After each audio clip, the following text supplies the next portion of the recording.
அமைச்சர்களின் இலாக்காக்களானது மாற்றம் செய்யப்படுவதாக தற்பொழுது ஆளுநர் என் ரவி அதிகாரப்பூர்வமாக அறிவித்திருக்கிறார். இதுகுறித்து நம்முடன் பேச பாஜக மூத்த தலைவர் தமிழிசை சவுந்தரராஜன் அவர்கள் நம்மோடு இணைப்பில் இருக்கிறார். மேம் வணக்கம்.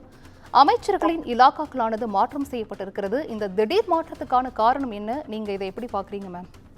ஏற்கனவே கனிம வளத்தில் பல முறைகேடுகள் இருக்கிறது என்பதை நாம் பத்திரிகை வாயிலாகவும் ஊடகங்கள் வாயிலாகவும் பார்த்து கொண்டிருக்கிறோம். ஏற்கனவே 5000 கோடி கனிம வள கொள்ளை தமிழகத்தில் நடந்திருக்கிறது என்று அதிகாரப்பூர்வமாக அமலாக்கத்துறை சொல்லி இருக்கிறது. அதே போல ஏற்கனவே பல இடங்களில் லாரி ஓட்டுநர்கள் கூட இந்த கனிம வள கொள்ளை இங்கே நடந்து கொண்டிருக்கிறது என்று சொல்லியிருந்தார்கள். ஆக அதே நேரத்தில் அந்த கனிம வளத்தை சார்ந்த துறை வேறு ஒருவருக்கு மாற்றப்பட்டிருக்கிறது என்பது இது பல சந்தேகங்களை எழுப்புவது என்பது மட்டுமல்லாமல் வருங்காலத்திலும் பல அமைச்சர்கள் மீது ஊழல் குற்றச்சாட்டு இருக்கின்ற காலகட்டத்தில் இதே போல மாறுதல்களை நாம் எதிர்பார்க்கலாம்.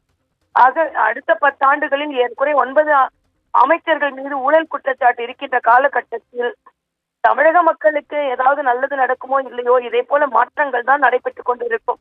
அதற்கு முன்னுதாரணம் தான் இந்த மாற்றம். உங்களது கருத்துக்களை தெரிவித்தமைக்கு நன்றி மேம்.